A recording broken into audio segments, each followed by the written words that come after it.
Okay, now I want to show you the construction of a hyperbola. Hyperbola is one of the engineering curves that we do draw in technical drawing. As you know that I've explained the construction of ellipse, and I also explained the construction of parabola. So now I want to show you how you can construct a hyperbola. Okay, as I explained when I showed you the construction of parabola, that part of hyperbola we have the directrix. So directrix, axis, focus and vertex are the parts of parabola that I said. So the same thing applies to hyperbola. So part of hyperbola, we have directrix, we have the focus, we have the axis, and we have the vertex. So in the construction that I want to show you, the distance between the directrix and the vertex is 12 mm. So that is VC. And distance between the vertex and the focus is 20 mm. The vertex is always in between the directrix and the focus. So you may have a written question in which the distance between the directrix and the vertex will be mentioned, and distance between the focus and the vertex will be mentioned. So I just give you the values here. So now for the construction of hyperbola, as I said that we have the axis. So draw the axis, that is horizontal line. Then take your set square. Take your set square and draw the directrix, the vertex. Sorry, the directrix. So draw a directrix. So this is directrix. Okay. So this is directrix. So let's call this line. Let's call it line AB. Let's call it line AB. This is AB, and this point is. So after drawing the directrix, as we have said that the distance between directrix and the vertex is 12 mm. So take your ruler and measure 12 mm on the axis from this point C. Measure 12 mm. So this is 12 mm here now. So this point here is point V, which is the vertex. So put V here. Then we have that the distance between the vertex and the focus is 20 mm. So from this point V here, so measure 20 mm. Measure 20 mm. So this point here is point F, which is the focus. Okay, so after you have done this, so take your set square and erect a perpendicular line at V here, at the focus. Draw a perpendicular line, just a small perpendicular line here. So it's okay like this. Then take your compass. So put your compass at V and extend it to F, that is the focus. So extend it to focus and draw an arc like this. So wherever the arc touch on this perpendicular line, call it point E. Call it point E. Okay, so now take your ruler,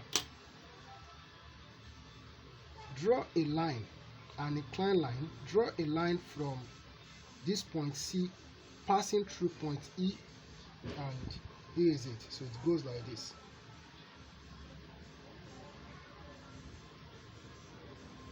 Okay, so that's the line.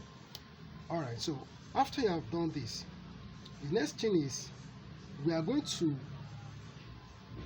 locate 4 points on this line, on this axis. We are going to locate 4 points. So what I'm going to do is that I'm going to divide VF into 2. Divide VF into 2. That will give us, that is 10. Because distance from here to here, from V to F is 20. So divide into 2, that is 10. Then, okay, so this is 10. And this is under 10. So I need 2 more. So this is 3 and this is 4. 10, 10, 10. That is 10 mm each. So this point, this is point 1. This is point 1 and this is point 2. So this is point 3 here and this is point 4. Okay, so we have these 4 points. So on these 4 points, draw perpendicular lines on each of these points. Draw perpendicular lines on each of these points. So here, so the perpendicular line will touch this inclined line. So when you touch this inclined line, just stop it there. So you come here to point 2, which is also the focal point. So draw a perpendicular line. When it touch the inclined line, stop it there. Then come to this point 3. So draw a line from here. So when it touch the inclined line, stop it there. Then come to point 4. Okay. So draw a line from there. When it touch that inclined line, stop it there. Okay. So on this line now, on this line, wherever these vertical lines or perpendicular lines touch on this line, so we are going to number them. So this is line 1. This is line 1. So we are going to call this point. So where this line touch the inclined line, so I will call it 1 prime.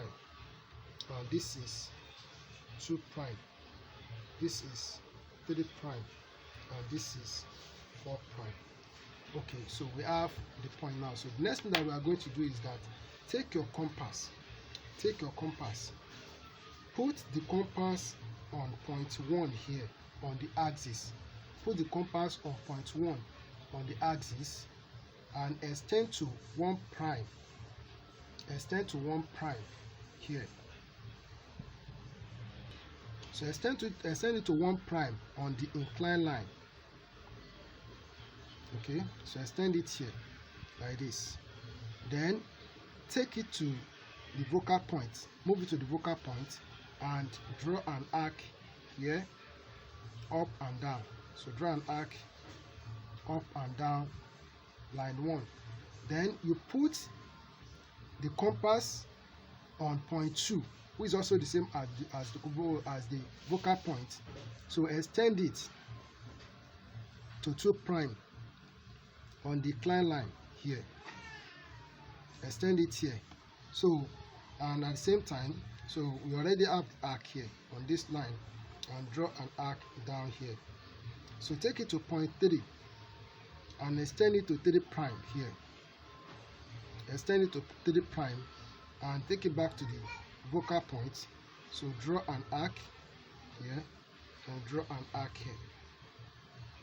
So take it to 4 on the axis. Extend to 4 prime on the inclined line like this. Okay, then take it to the focal point,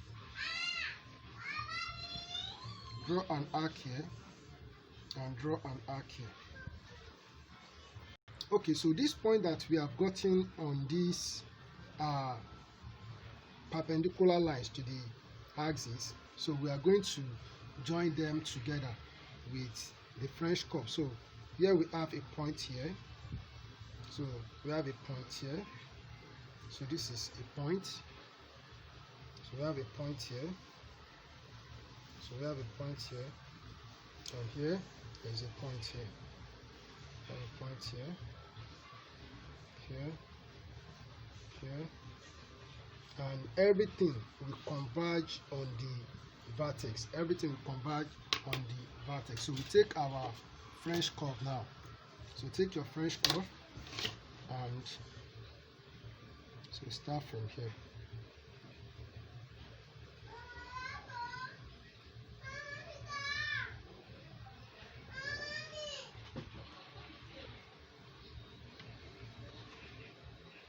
Then so we join this together.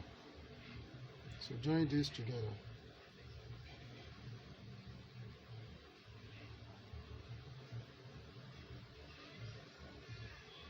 Okay, so join this together. Then so join this together, and we also join this together. Alright, so the next is the one on the upper part. Okay,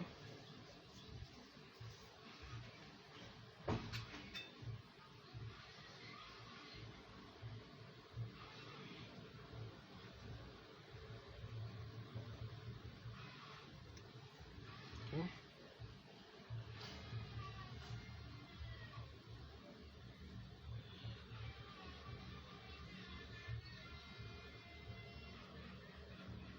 So join this together, and the last one.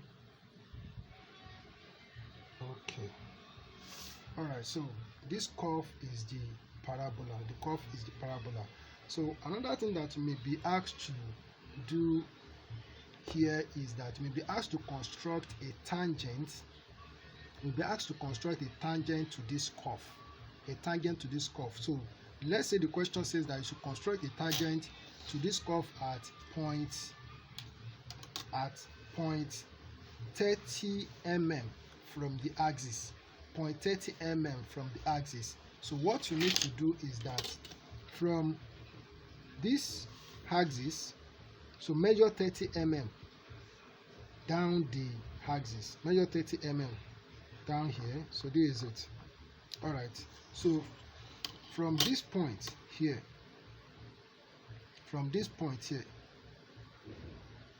so draw horizontal line. So wherever I touch the curve, stop it there. Okay, so this is the point. This is the point, which is 30 mm from the curve. So let's call this point, let's call it point P. So this point is P. Okay, so the next thing that we are going to do is that join PF together. Join PF together like this. Okay, so join PF together. So the next thing that we are going to do is that we are going to draw a line. We are going to draw a line that will be at a right angle to line PF. We are going to draw a line that will be at an angle 90 degrees to PF. So what you need to do in this case is that take your protractor and set it on line PF. So let the midpoint of the protractor be on point F like this, as I've set it here like this. Okay, so now, so if you look at it,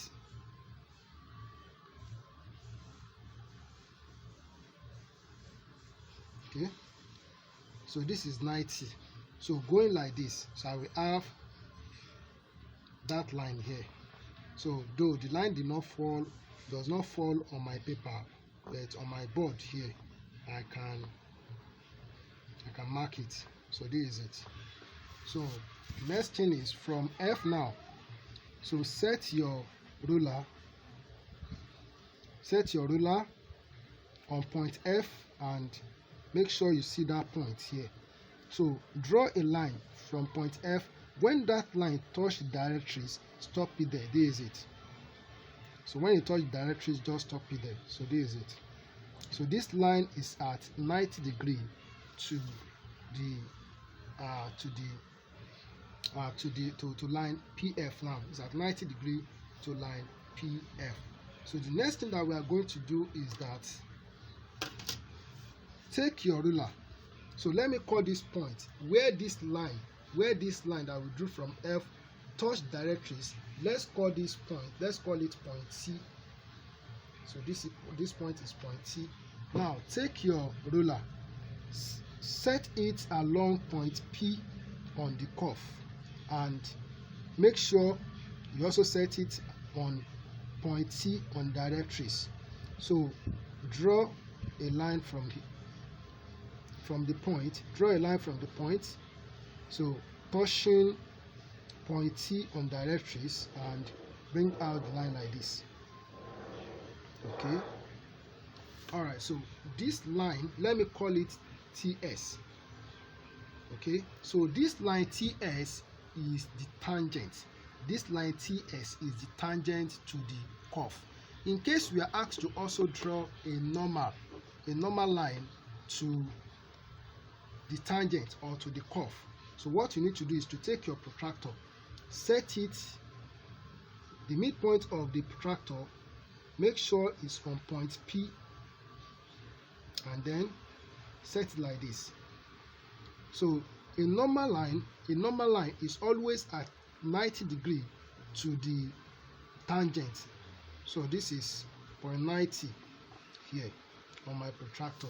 So take your ruler and draw a line. Draw a line through point P and this point that I've drawn here. So this is it. Okay, so this line now, so let me call it line MN.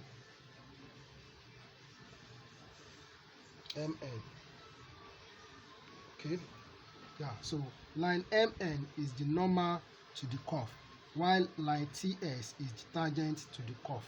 So this is how to construct a parabola. This is how to construct a parabola. So it's as simple as I've explained it here. But I want to give you an important information.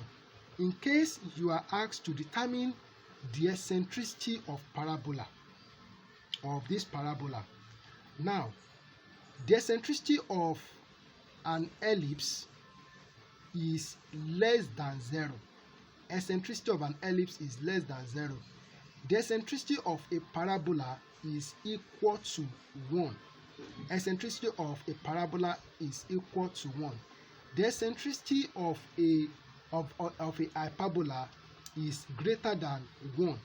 Now, in this case now, the eccentricity of this parabola, of this hyperbola, which is equal to E, is equal to, we use E to represent eccentricity, so it's equal to VF over VC. That is the distance between V, or the vertex and the focus, and distance between the vertex and the directrix. Okay, so this is now equal to, don't forget that VF, as I said in the construction, is 20 mm.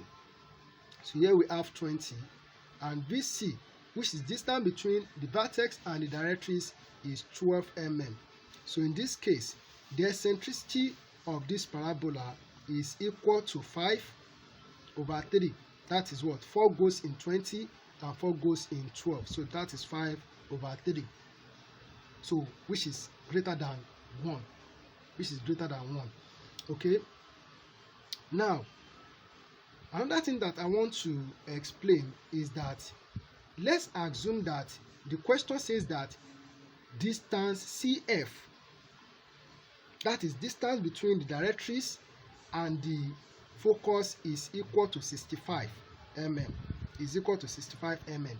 So how can you locate the vertex in this case if the question is structured in the way that it is not given in the way I gave it, as I said that distance between the vertex and directrix is 12 mm, and distance between the vertex and the focus is 20 mm. So if it is not structured in the way I used it here, if it is put in this form that the distance between the directrix and the focus is 65, so how do you determine the point where you have to put the vertex? Now in this case, you'll be given the value of your eccentricity. So let's say the eccentricity given is 3 over 2. Is 3 over 2. So they will give you the eccentricity, and they will give you the distance between the directrix and the focus. Now in this case, okay, as we know that our eccentricity is equal to the ratio of the distance between the vertex and the focus and the distance between the vertex and directrix. That is the eccentricity. So what we do now is that we are going to add this together. So we have what? We have, if we add this together, so VF plus VC plus VC, so is equal to 3 plus 2. So which will give us 5. So we get that 5. Now, to get the distance between the vertex and the focus, that is VF, will be equal to 3. So 3 is for 3 over 5 multiplied by 65. Multiplied by 65. And this is equal to 3 times 13. So 3 times 13 will give us 39. So that is distance between the vertex and the focus. Okay. Now, distance between the vertex and directrix now, which is VC, so is equal to 2 over 5 multiplied by 65. Multiplied by 65. And this will be equal to 2 times 13. And this is equal to 26. So if you add 26 plus 39, that will give you 65. To give you 65. So if this question is not structured in the way I used it here, and it is given to you in this form that distance between the directrix and the focus is so, and the eccentricity is given to you, this is how you can get where you will put your vertex. And don't forget, the vertex is in between the directrix and the focus. Okay. So another way that you can locate the vertex if the distance between the directrix and the focus is given to you is that this 5 that we have gotten by adding VF and VC together, which is equal to the value of, which is equal to the ratio of the eccentricity. So what you need to do is that divide the distance between the directrix and the focus, divide it into 5 equal parts. So your vertex now is now 2 divisions away from the directrix and 3 divisions away from the vertex. So if the question is structured in the way that I've explained here. So it's as simple as I said it here. So just look for questions and do it as I explained here. You will surely get it. I believe that you surely get it. So I'm so glad that you continue watching my videos on YouTube. Thank you.